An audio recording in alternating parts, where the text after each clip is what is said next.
Dans cette église d'Alep, les fidèles veulent croire que rien ne changera.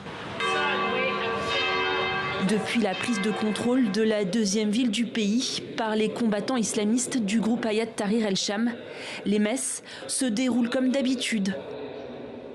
Et à quelques jours de Noël, les préparatifs battent leur plein. Certains de nos concitoyens ont cette crainte en raison d'une longue période de guerre et d'extrémisme.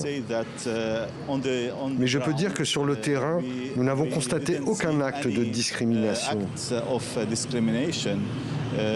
Nous sommes donc pleins d'espoir et pensons que nos concitoyens coexisteront en paix.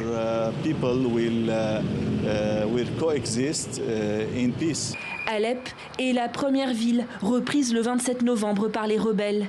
Depuis, ces derniers ont organisé plusieurs réunions en présence des représentants religieux, musulmans et chrétiens.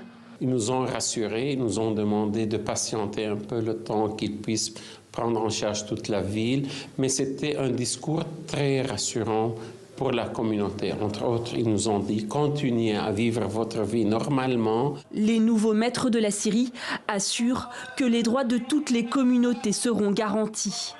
En majorité sunnite, le pays compte également des chrétiens, des druzes, mais aussi des alaouites, dont est issue la famille Assad, ou encore des chiites, la communauté du Hezbollah, soutien indéfectible du régime. Ces deux dernières franges de la population, proches du précédent pouvoir, sont particulièrement inquiètes, car elles craignent des représailles.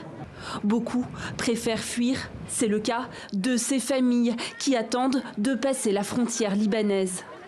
Ils nous ont déplacés, ils nous ont volé notre argent et les gouvernements qui ont pris le pouvoir ne rendent pas de compte au peuple. Ils devraient nous répondre et nous protéger. Personne ne nous défend.